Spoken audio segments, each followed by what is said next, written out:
سب بھی کیا سوچتے ہوں گے کہ یہ ہر وقت پتہ نہیں کیا لکھتی رہتی ہے.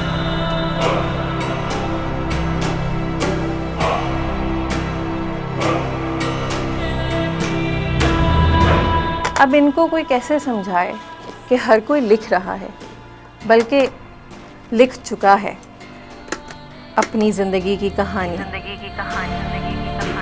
اپنا لائف پلان، اپنی لائف اسکرپٹ.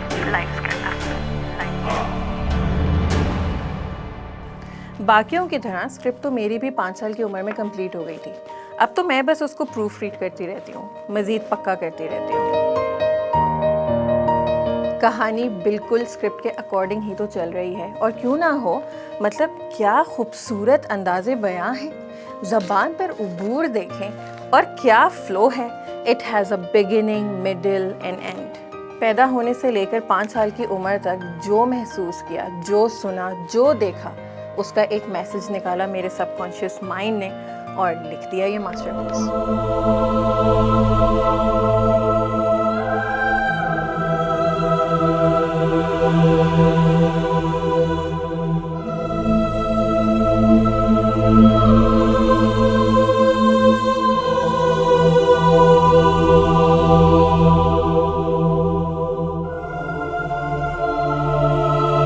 تم ایک بوجھ ہو، اتنا محسوس کرنے کی ضرورت نہیں. تم اتنی امپورٹنٹ نہیں ہو، اتنا مت سوچو. تمہارے علاوہ سب ضروری ہیں. تم میٹر نہیں کرتی. بڑی ہو جاؤ، بچی نہیں ہو. تم محبت کے قابل نہیں ہو، زبان مت چلاؤ. لڑکیاں اتنا نہیں سوچتی.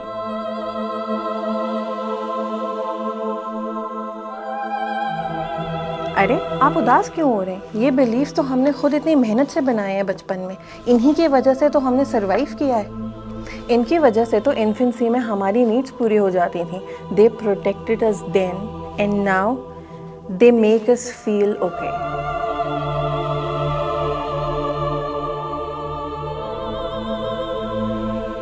تبھی تو ہم نے دل سے لگا کے رکھا ہوا ہے، جانے ہی نہیں دے رہے. You are not good enough, you are not important. کیا بات ہے، یقین نہیں آ رہا. لیٹس انلرن.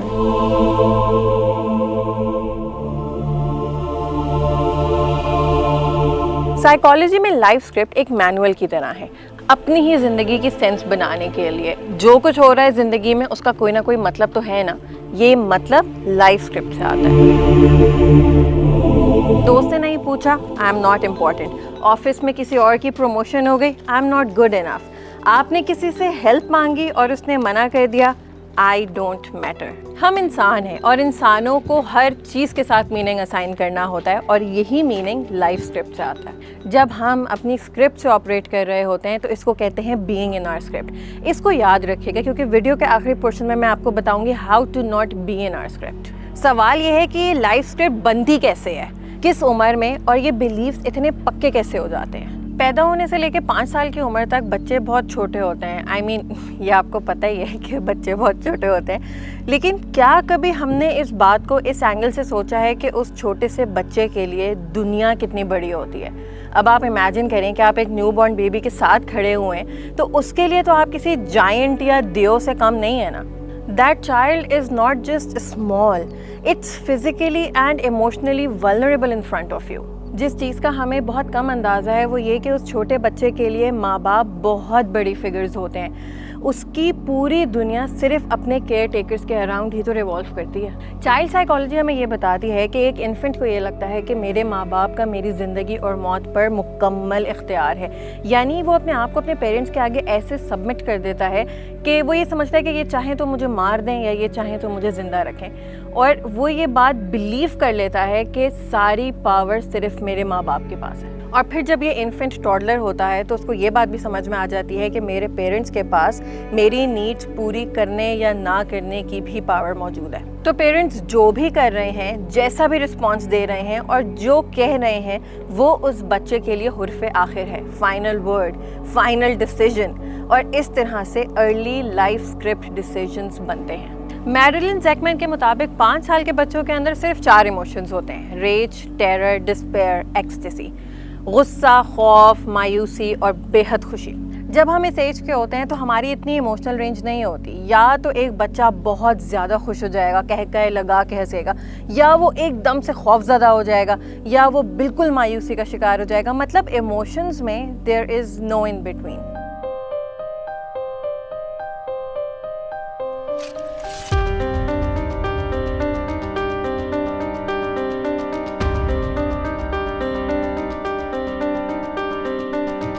تو جو کچھ اس کے ارد گرد ہو رہا ہے وہ اس کا لائف ایکسپیرینس ہے جس پر وہ اتنا ہی ایکسٹریم ایموشنل رسپانس جنریٹ کرتا ہے. یہ رسپانس اسکرپٹ میسج کے طور پر اس کے سب کانشیس مائنڈ میں جاتا ہے, اور اس کی بیسس پر یعنی اس اسکرپٹ میسج کی بیسس پر وہ بچہ اپنے بارے میں ایک کور بلیف بنا لیتا ہے. اس کو اسکرپٹ بلیف کہتے ہیں. Script belief is basically how that baby interprets that script message, اور پھر اس بلیف سے کوپ کرنے کے لیے انکانشیسلی ایک ڈیسیجن بنا لیتا ہے جس کو اسکرپٹ ڈیسیجن کہتے ہیں. It is basically a child's strategy to stay emotionally safe. اور جیسے جیسے وہ بچہ بڑا ہوتا رہتا ہے اور وہ یہ دیکھتا ہے کہ اس کی یہ کوپنگ میکینزم یا سروائیول اسٹریٹجی اس کو کتنا ایموشنلی پروٹیکٹ کر رہے ہیں, تو اس کا script decision further reinforce ہوتا رہتا ہے. یہاں پر سوسائٹی, کلچرل ایکسیپٹنس اور دنیا والوں کا فیڈ بیک ساری زندگی اس کی یہ لائف اسکرپٹ مینٹین کرتے رہتا ہے.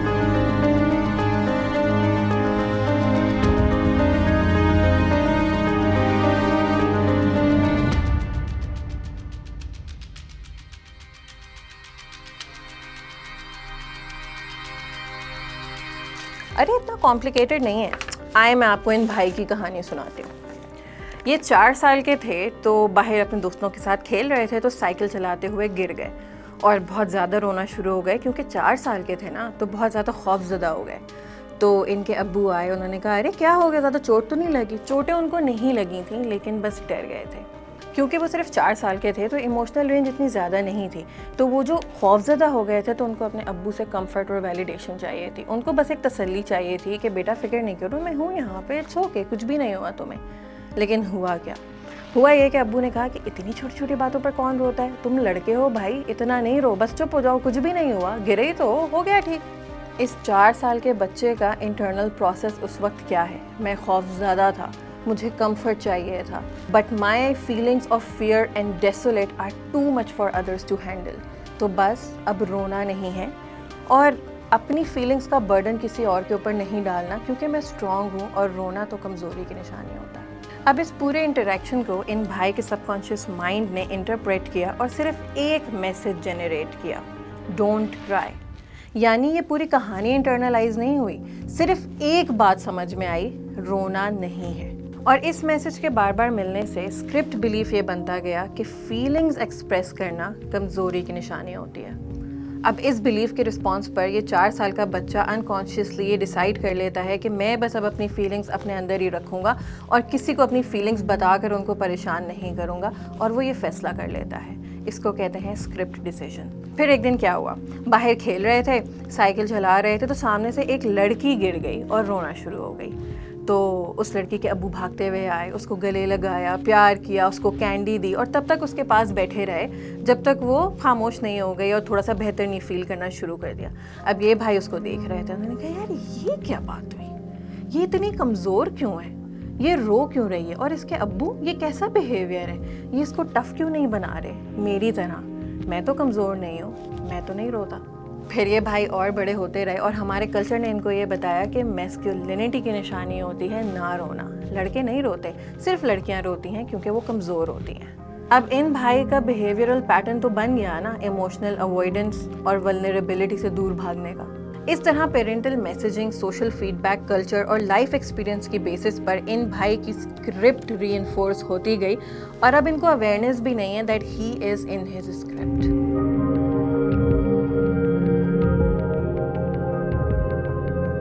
وہ کہتے ہیں نا خاموشی کی بھی ایک زبان ہوتی ہے, بات کہی بھی نہیں اور کہہ بھی دی. پیرنٹنگ میں بھی اس طرح کی انکانشیس کمیونیکیشن بہت زیادہ ہو رہی ہوتی ہے. بچے اپنے پیرنٹس کی نان وربلی دی ہوئی پرمیشنز اور انجنکشنز کو اپنی لائف اسکرپٹ کا حصہ بنا رہے ہوتے ہیں, اور یہ سب کچھ کانشیس اویئرنیس میں نہیں ہوتا. پرمیشنز جیسے نام سے ظاہر ہے وہ چیزیں جو پیرنٹس اپنے بچوں کو الاؤ کرتے ہیں، یہ وہ والی پرمیشنز نہیں ہے کہ امی میں دوستوں کے ساتھ پکنک پہ چلی جاؤں یا ابو میں یہ سائیکل خرید لوں. یہ سائیکولوجیکل پرمیشنز ہیں. Permission to be yourself, غلطیاں کرنے کی space, permission to take care of yourself, permission to say no and permission to express your feelings. جیسا ان بھائی کے ساتھ ہوا، جب یہ گر گئے تھے تو اگر ان کے ابا ان کو صرف یہ کہہ دیتے کہ بیٹا ڈونٹ وری، آئی انڈرسٹینڈ کہ آپ ڈر گئے ہوگے، کوئی بات نہیں، I am here with you, تو ان بھائی کے پاس جو اسکرپٹ میسج جاتا وہ ڈونٹ کرائی کے بجائے ایک پرمیشن ہوتی.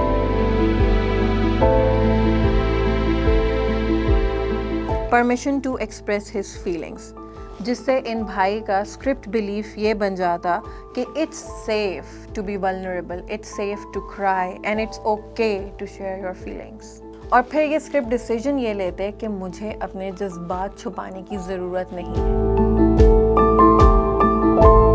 اور جب انہوں نے اس بچی کو دیکھا تھا نا جو گر گئی تھی اور اس کے ابو اس کو کمفرٹ کر رہے تھے، تو اس ٹائم پہ ان کا script belief further reinforce ہوتا، it's okay to cry and it's okay to be comforted when you are crying. اور پھر ان بھائی کا بیہیویئرل پیٹرن ہی بن جاتا کہ اپنے ایموشنز کا اظہار کرتے بغیر کسی شیم کے، اور دنیا والوں کو بھی یہی بتاتے کہ رونے سے کوئی کمزور نہیں ہوتا، چاہے وہ لڑکا ہو یا لڑکی. لیکن ان بھائی کو یہ پرمیشن نہیں ملی، اور جو ملی وہ انجنکشن تھی.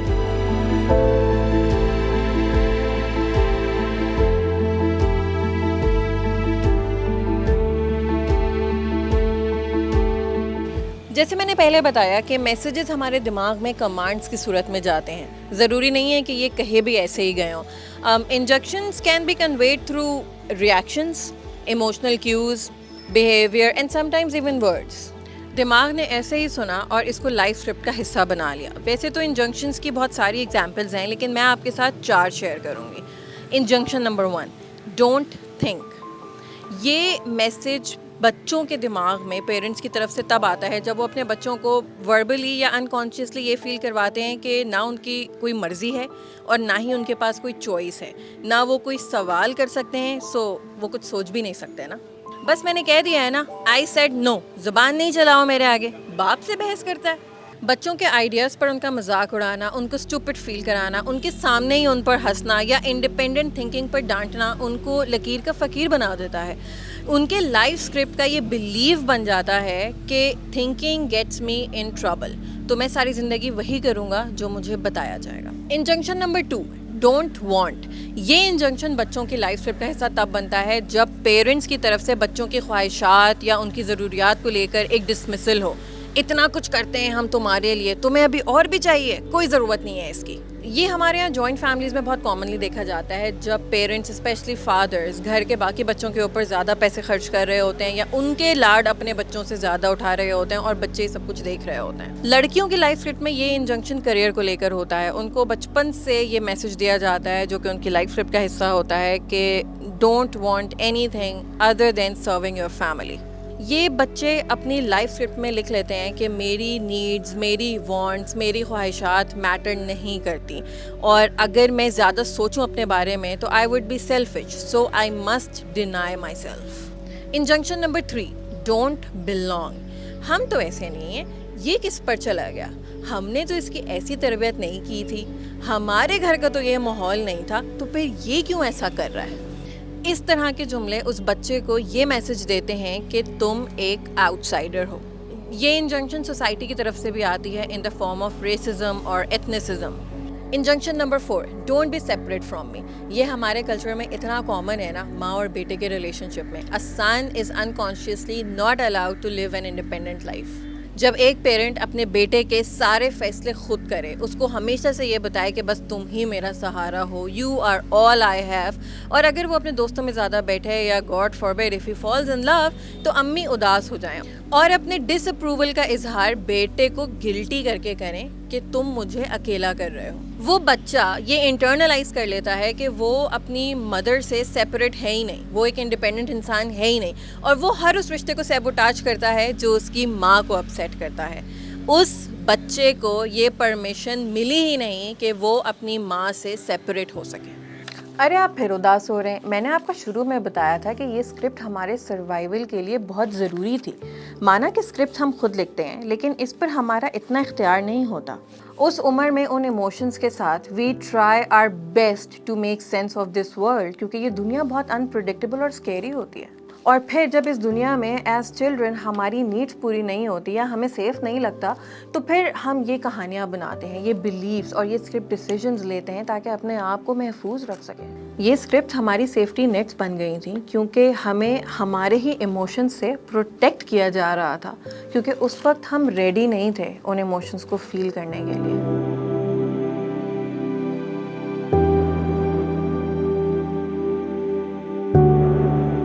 جب بچپن میں نگلیکٹڈ یا اگنورڈ فیل ہوا تو اسکرپٹ ڈیسیژن بنا لیا, میں ہیلپ مانگوں گی نہیں, میں اچھے بچوں کی طرح اپنی ضروریات چھپاؤں گی, because it felt safer this way. In coping mechanisms کے علاوہ کوئی طریقہ نہیں تھا ایک ایسی دنیا میں سروائیو کرنے کا جہاں بچوں کی کوئی رسپیکٹ نہ ہو, ان کے ایموشنز کنسیڈر نہ کیے جاتے ہوں اور ان کو اسٹوپڈ سمجھا جاتا ہو, اور جہاں ان کا اپنے ہی اوپر کوئی اختیار نہ ہو. These core beliefs aren't our failures. These were brilliant coping mechanisms. Brilliant. In beliefs کی وجہ سے we managed to stay in balance in an emotionally out of control situation. In scripts نے ہمارا formative years یعنی شروع کے 5 سالوں میں ہمارا بہت ساتھ دیا, ہمیں ریجیکشن کی تکلیف سے بچایا. پیرنٹس, سوسائٹی, کلچر, اسکول اور ہر طرح کے معمول کے ایونٹ سے جو میسیجز ہمارے دماغ کو ملتے گئے اور بے یقینی کا جو سمندر بنتا گیا, اس میں یہ سیلف لمیٹنگ بلیفز ایک کشتی کی طرح تھے اور انہوں نے ہمیں خشک زمین تک پہنچایا. لیکن بات یہ ہے کہ ان بلیفز کی ضرورت بس وہیں تک تھی. یہی بلیفز جو بچپن میں ہمیں گارڈ کر رہے تھے, بڑے ہو کے ہمیں ہولڈ بیک کرتے ہیں. جو باتیں بچپن میں ہماری تکلیف کو ماسک کر رہی تھیں وہ بڑے ہو کے ہمیں تکلیف دیتی ہیں. It brings us more pain, self doubt and limitation. لیکن بات پتہ کیا ہے, اندر ابھی بھی وہ چھوٹا بچہ رہتا ہے, ڈرا سہما ہوا, اداس, کرل اپ ہوا ہوا. کبھی بہت غصے میں آ کے ناراض ہو جاتا ہے, کبھی منہ بنا لیتا ہے, کبھی اس کا مستیاں کرنے کا دل چاہتا ہے. ہم کتنے ہی بڑے ہو جائیں, کبھی کبھی بالکل بچوں کی طرح بیہیو کر رہے ہوتے ہیں. وہ ہم نہیں, ہمارا انر چائلڈ ہوتا ہے جو ابھی بھی اس اسکرپٹ کو دل سے لگا کر بیٹھا ہوا ہے اور جانے نہیں دے رہا. اس بچے کو پروٹیکشن ابھی بھی ان بلیف سے ملتی ہے کیونکہ وہ یہ بات نہیں سمجھ پا رہا کہ we are not as vulnerable as we were when we were kids, اور وہ یہ بات نہیں سمجھ پا رہا کہ اب ان بلیفز کا ہمیں نقصان ہو رہا ہے. اب ہمارے پاس نئے بلیفز بنانے کی کیپیسٹی ہے. We have a new understanding of the world now, اور اب ٹائم آ گیا ہے کہ اپنی لائف اسکرپٹ کو اپنی ایکچوئل لائف سے سنک کیا جائے.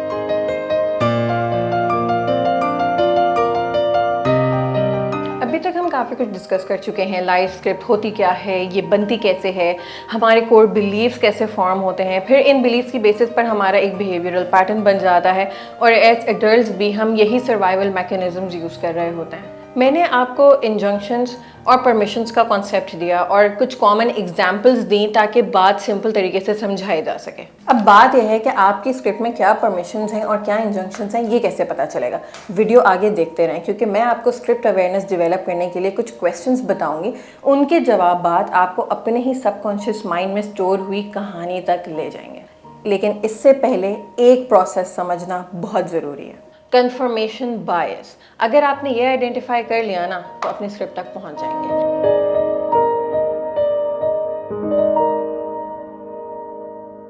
ہمارے اپنے موجودہ بلیفز کو صحیح ثابت کرنے والی انفارمیشن پر فوکس کرنا اور ان باتوں کو اگنور کر دینا جو ہمارے بلیفز کو چیلنج کرتے ہیں, اس کو کنفرمیشن بائس کہتے ہیں. صرف وہی چیزیں سننا اور رجسٹر کرنا جس سے ہماری اسکرپٹ ری انفورس ہوتی ہے, اس سے ہم اپنی لائف اسکرپٹ میں پھنسے رہتے ہیں اور صرف اسی لینس سے اپنی زندگی ایکسپیرینس کرتے رہتے ہیں. یہاں پر میں آپ کو اپنی ہی ایک پوڈ کاسٹ کی ایگزامپل دوں گی. ہم نے ایک ڈسکشن کیا تھا سینکٹیٹی آف میرج کو لے کے, یعنی ہم ہسبینڈ اینڈ وائف کے ریلیشن شپ کو کتنا لائٹلی لیتے ہیں. ہم نے رسپیکٹ کی بات کی تھی, ہم نے باؤنڈریز کی بات کی تھی, ہم نے محبت کی بات کی تھی, ہم نے اوبیسلی کچھ سخت باتیں بھی کی تھیں. اس میں ہم نے سوشل ایشوز بھی ڈسکس کیے تھے کہ مرد اور عورتیں کس طرح سے بلیو کرتی ہیں, جینڈر رولز کے اوپر بات کی تھی. کچھ رسول اللہ صلی اللہ علیہ وسلم کی لائف سے بھی ہم نے ایگزامپلز لی تھی. تو اپنی طرف سے ہم جتنی کوشش کر سکتے تھے ایک بیلنس کانورسیشن کی, وہ ہم نے کی.